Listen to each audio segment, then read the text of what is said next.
Hello, Zen World and Evolution of Sound. I am KSADE, and I'm bringing you this episode of the Spire Basics, and it's pretty much a continuation of Zen's first Basics video, which does a really good job kind of taking you through most of the stuff in a really digestible way. And if you don't know me, I have a YouTube channel that's very similar to Zen's, and just a lot of sound design stuff. So he asked me to kind of start helping making presets and start doing these videos for you guys, and it's all for you guys. So be sure to follow Evolution of Sound on Facebook for free stuff, follow Zen on Facebook for free stuff, and me as well. We all have our Facebook download sections for you guys to kind of have a lot of free stuff accessible to you guys to kind of get started with your productions.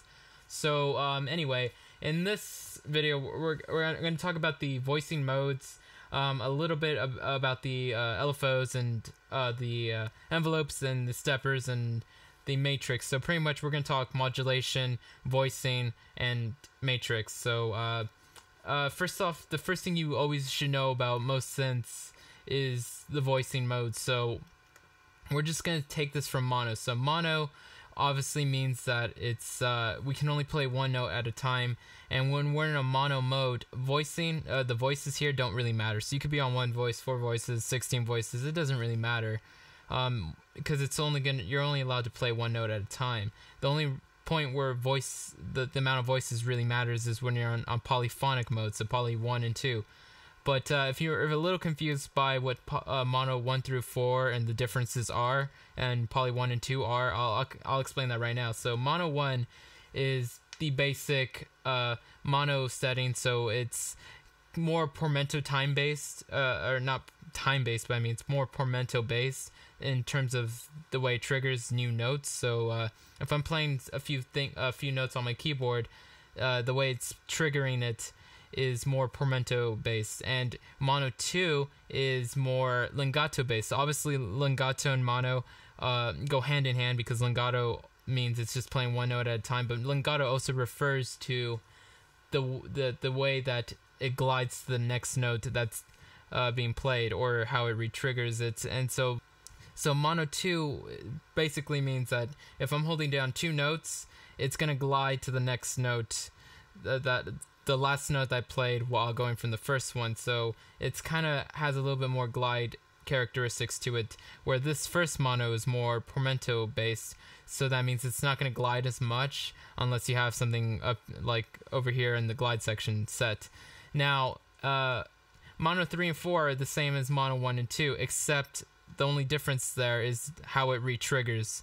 So mono 3 is similar to mono 1, except that the way it re-triggers when you have 2 notes played, the last note is going to now, once you let go of the first note, it's going to then re-trigger with the last note. So it's kind of a confusing thing to explain, but basically think of it like this. You ever fool around with like a bass patch and you have 2 notes playing at the same time? So, something like this. Let me set this to mono 3, by the way.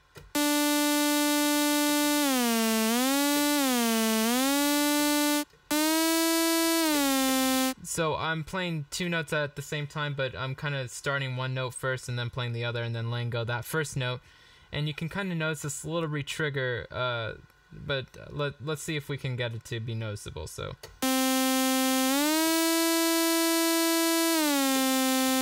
when I played that second note, it re-triggered, which wouldn't really happen if we were right over here. So you notice how it went na na. Now with mono 3, it kind of goes na na. So it's more, it re-triggers there. But that's kind of a hard thing to explain or to show. And then mono 4 is the same as mono 2, except it has that re-triggering release thing happening as well. And now we have the polyphonic mode. So poly 1 is again more pormento based, and poly 2 is more legato based. And it doesn't mean legato in the way that only one note is being played. It's not mono legato, it's just the legato polyphonic. So notes will glide more to each other. So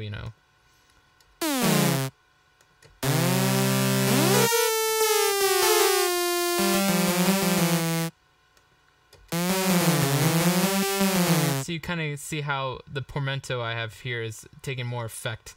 So, yeah, and obviously we have this stuff over here on the side, which I can quickly talk about.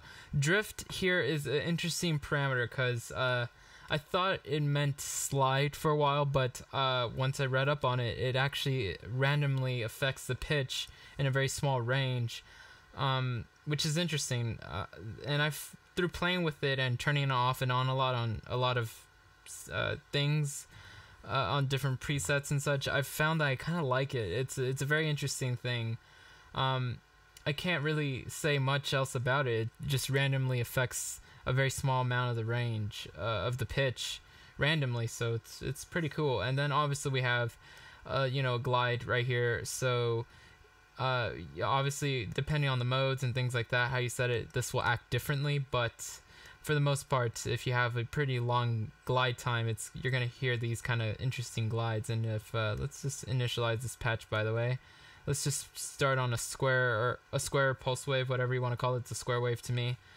Pulse wave is also another name for it. If we this is a good way to kind of reminisce to the Dutch house type of styles, where you can or Dioro type of leads. So it's like a lot of glide, and it's just like pulse waves and square waves, those kind of things. Especially if you had like a ton of voices and detune.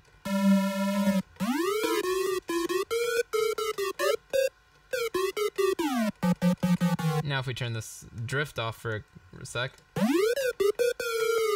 sounds like I'm playing Yeah by Dioro a little bit, just without all the reverb and all that stuff. So you can kind of see that if I play that a little bit again, but drag this down,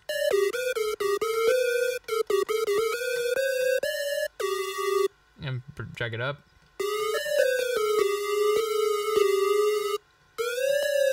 and by the way, log just means logarithmic, and what that means is it's kind of the curve of how this will glide to each other. So if this is off, it'll be linear. So if you look at this attack and decay, you see how this is a straight line. That's a linear line. So that's what this glide is doing. It's following those kind of lines. Now you notice how these other curves are curvy and not straight.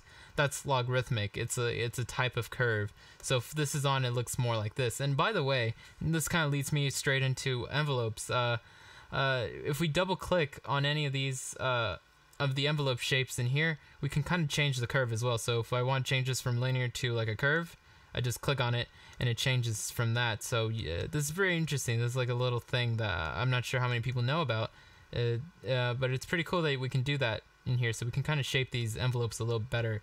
And envelope 1 inside of Spire is our main envelope. So just like in Massive, how envelope 4 is the main envelope, or in Silent you have the amp envelopes for part A and part B and whatever, and on and on and on for all sorts of synthesizers. This is basically the main envelope that affects the overall amplitude of Spire. So this is the one that is the amplitude envelope. So of course, with every envelope we have typical things and things like that, but I'm gonna kind of focus a little bit more on now the LFOs and those kind of things, because in the first video there was a little bit of coverage on these envelopes, so not much else needs to be said about that. So now LFOs here, very basic, cool LFOs, and it has some extra features on here that you might not know about, so I'll kind of go over that. And in Spire we have four envelopes, 4 LFOs, 2 steppers, and an ARP. So I'll talk right now about that, and then we'll end with the matrix and leave it up to the next episode to focus a little bit more on start recreating some stuff once you're kind of down with what everything is in here. So with the LFO here, we have several things. So we can if we press sync here, we can have our rate be synced to a specific grid time. So that 1/3, 1/4 quarter notes, 1/8 notes, 16th notes, 16th, whatever. I'm a little bummed that this isn't when it's on sync you can't go a little bit faster than 164. I would really have liked to have seen 120 1/256, which is a very common fast rate for LFOs. So when I only saw 1 through 64, I was a little bit bummed out, but I do like to see that at least it has very slow LFO. So, you know, we start to see things like 4/1, 8/1, 16/1. So that's kind of nice. So if you wanted to have like if you wanted to make a riser with an LFO, you can add this on 8/1. Set this to, you know, if they had a saw wave in here, that'd be nice. But let's see, where is it? Triangle is kind of the closest to that. I think I've been using that. And so you can see that this kind of now looks a little bit like a part of a sine wave. And if you start it from here, it's gonna start here and then begin over here. So in that way, I kind of turn it into a saw wave. And you know, if you affect the pitch of oscillator 1, now this LFO is going to move so slowly, because 8/1 is like 8 bars. It's going to move so slowly that it's basically, you don't even need an envelope to make a riser. You could just use an LFO.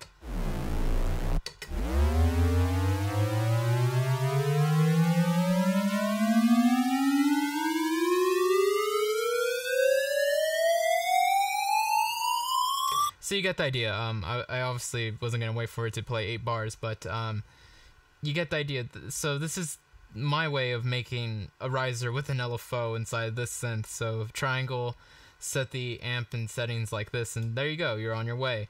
I do want to say another thing. I'm not trying to like you know, say anything bad about this synth, because I love this synth. It's one of my favorite synths now. I used it so much now, but there's a few things that I hope they will pay attention to and fix later on. That right now my big concern is that there isn't a overall tab for all the oscillators, to the overall pitch of all the oscillators in one parameter inside the matrix, which I'll get to in a sec.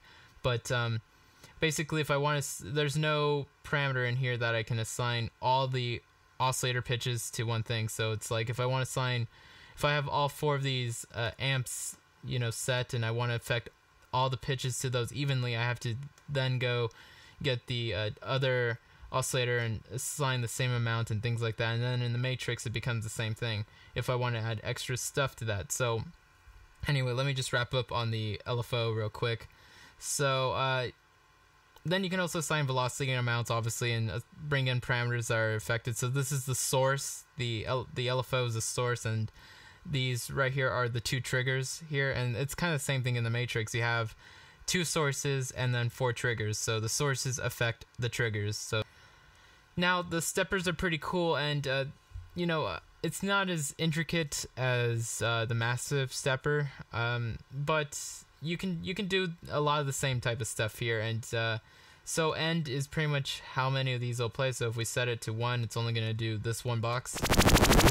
And let's turn off that LFO real quick. So if we double click on any parameter, it will go back to default. So I'm just turning off the amounts so the LFOs aren't doing anything that we hear. So let's put this on 1/16 right here. So typical 16ths. And if I bring the N to 8, then it's going to play the first row.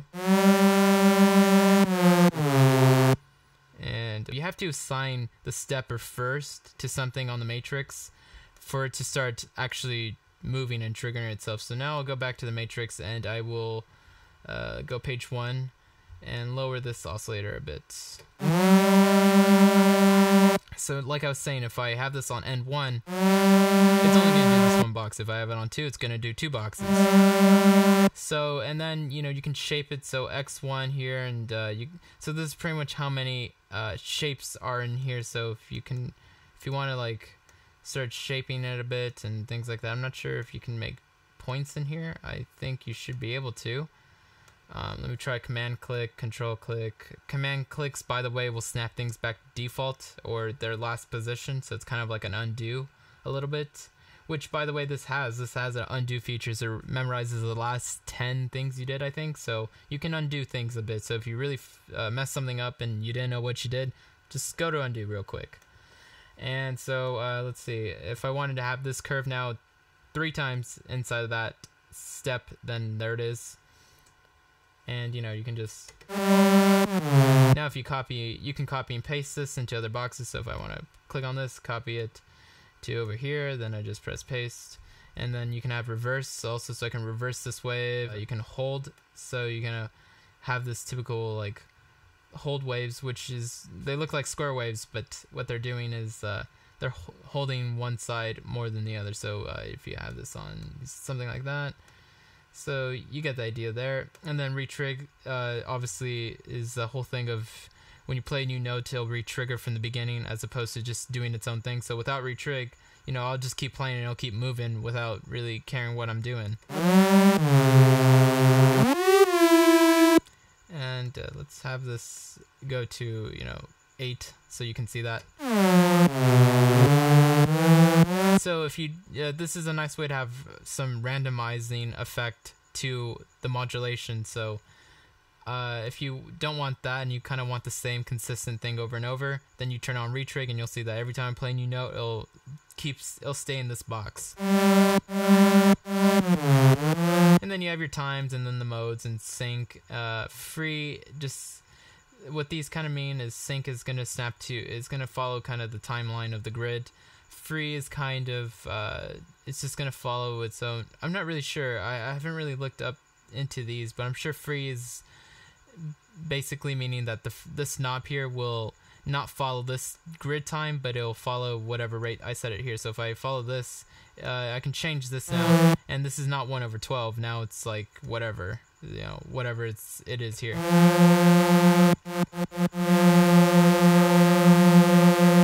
So you can see it's ridiculously fast. Now if I want to sync it to the grid, I go to sync, and now it's gonna follow this time right here. And I think this is sync position. I'm not sure.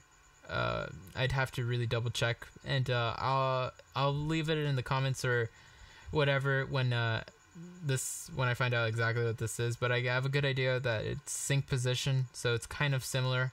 Let's move on now to the matrix. So the matrix is basically where you can assign parameters and modulation. So like let's say we wanted to move some oscillator 2. Let's say we want to bring the volume up and down, or a cutoff, or a parameter in here, or a wavetable. Any parameter, most parameters are assignable. So if we want to affect it with like let's say this LFO 1, I want to assign more things to LFO 1, but I ran out of room because I'm doing stuff here. So you go to the matrix.